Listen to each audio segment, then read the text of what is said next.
You ever hear a story so crazy, so layered, so out there, yet somehow every piece makes a little too much sense? That's exactly where we are with the whispers surrounding Tupac Shakur, Jay-Z, Diddy, and the FBI. This isn't some random Twitter conspiracy about a rapper spotted in Cuba. This is starting to look like the final chapter of a 30-year-old chess game. And if even a piece of it is true, the fallout might rewrite the history of hip-hop itself. So let's start at the top, Tupac.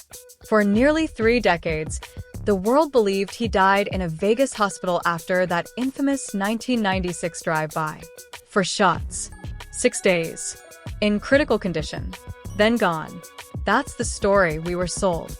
But for years, something never sat right. The coroner's report had bizarre inconsistencies. Eyewitnesses kept disappearing.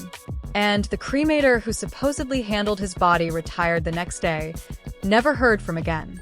Now, fast forward to today. Diddy's empire is on fire. Accusations of human trafficking, sealed indictments, lawsuits exploding left and right. Jay-Z, once untouchable, is suddenly being name-dropped in shady court filings. Their whole legacy feels like it's standing on cracked glass. And then, right as the walls start closing in on them, boom, rumors surface that the FBI has located Tupac. Not to arrest him, but to take his side. See, that's where this gets wild. This ain't just some comeback album rollout. The word is Tupac might have spent the past 30 years in hiding, not as a fugitive but as a strategist, someone playing the long game. Supposedly, he's been stockpiling evidence, documents, tapes, phone records that connect Diddy and Jay-Z to that Vegas shooting. Not just as witnesses, but as architects. And apparently, the feds are listening now. Sources deep inside law enforcement are saying that sealed evidence from the 90s, stuff everyone thought was lost, is being matched against brand new intel. Stuff allegedly coming from Shakur or his inner circle. One leak even claims federal agents reached out to him, or someone close is trying to flip the whole script before more bodies hit the floor. Meanwhile, Jay-Z and Diddy aren't exactly sleeping well. Diddy's locked up right now, denied bail, and facing federal charges, so heavy they make the Epstein comparisons feel less like shock journalism and more like foreshadowing. Jay-Z isn't in handcuffs, but the lawsuits stacking against him are loud.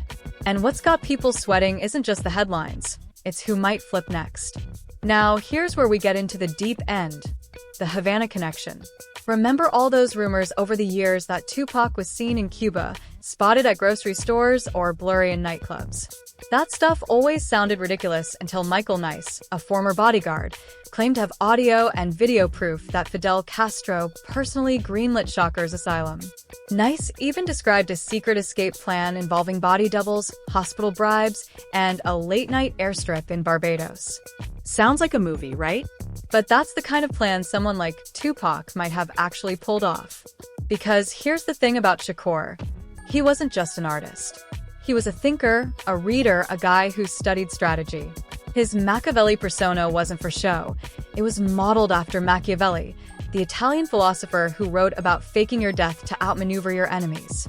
Tupac hinted at this constantly in lyrics and interviews, even on album covers. What if it wasn't just a metaphor?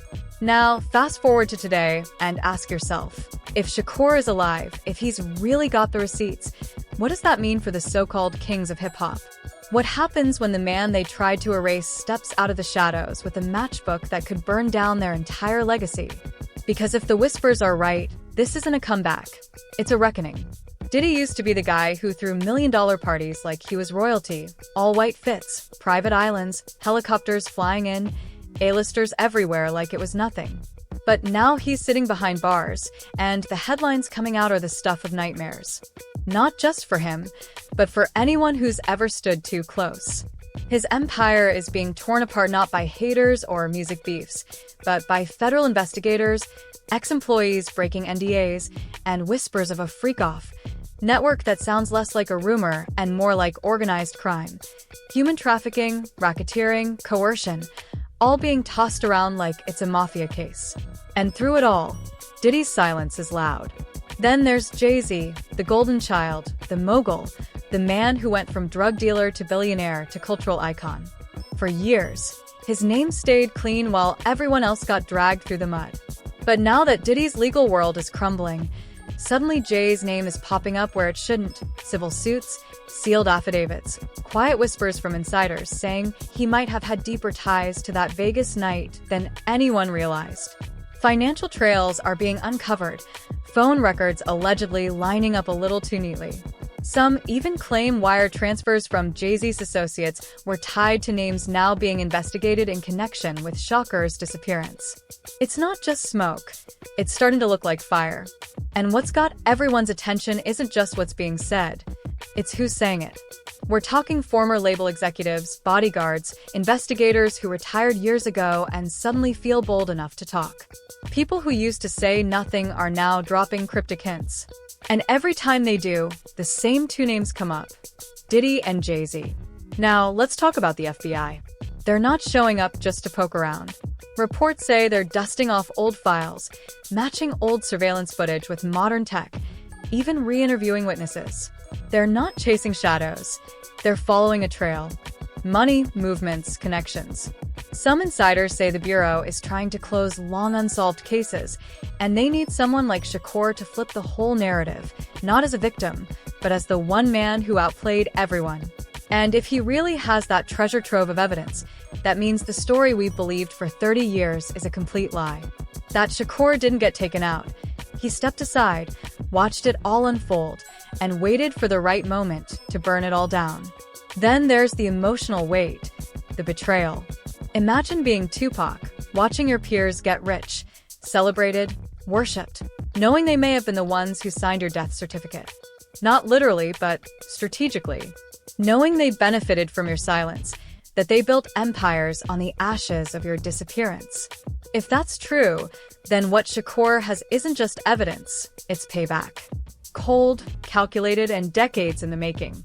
And just when people thought this was only about old beefs, another layer drops. The freak-off tapes, the sessions, the secrets. Allegedly, Diddy held things over people's heads, blackmail-level secrets. The kind of stuff that could ruin brands, careers, marriages. And if Jay-Z or anyone else was caught in those tapes, even once, it could be game over. So now, everyone's paranoid. Assistants quitting, lawyers lawyering up, phones getting tossed. People who used to live like kings are flying under the radar, erasing connections, changing numbers, because they know this isn't a leak, it's a dam breaking. And the water's coming fast. If the rumors are even half true, the collapse won't stop at two men. It'll swallow a whole era of music, culture, power. The untouchables? They're looking real touchable now. Every industry has its secrets, but hip-hop's might be more dangerous than most. What started as a genre of rebellion and raw truth eventually got tangled up in big money, bigger lies, and people who learned how to play both sides of the game.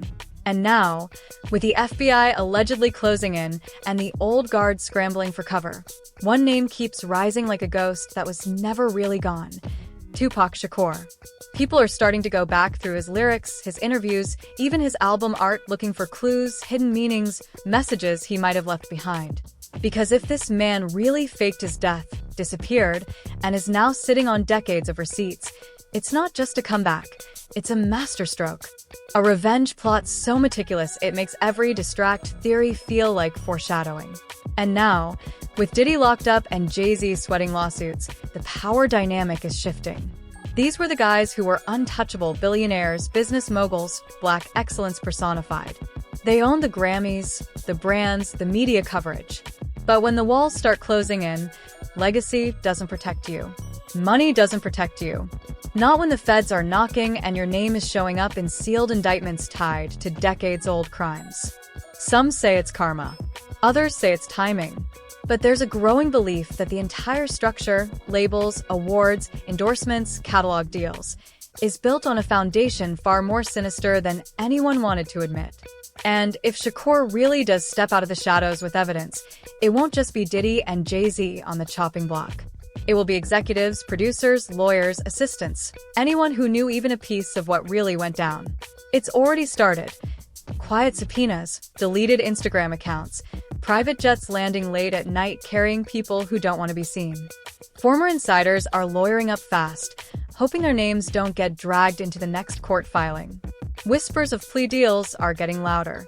People who once moved like kings are now asking questions like, how much do they know? And what did Pac keep?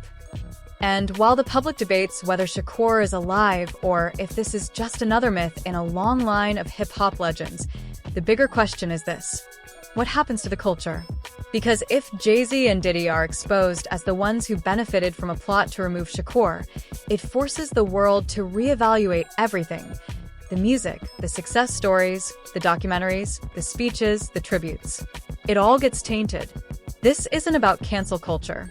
It's about rewriting the story of one of the most influential movements in American history. Imagine award shows scrubbing names off records, companies pulling endorsements, albums disappearing from streaming platforms, whole legacies erased because they were built on betrayal. And then there's the emotional piece. The fans who grew up idolizing these men, the people who saw them as proof that you could come from nothing and build an empire. What do they do when the truth starts to unfold? Do they look away? Or do they finally face the possibility that their heroes weren't heroes at all? Shakur's alleged return isn't just a news story, it's a cultural earthquake. One that could destroy not only the lives of those at the top, but also shake the very core of what hip-hop stands for. And if that evidence really exists, audio, video, financial trails, it means the truth has been waiting patiently, just like the man who's said to be holding it somewhere. Maybe in a safe house, maybe in a foreign country, maybe already back in the U.S., under a different name. Tupac Shakur could be watching it all collapse, not with anger, but with precision. Because if the last verse hasn't been written yet, he might just be the one holding the pen.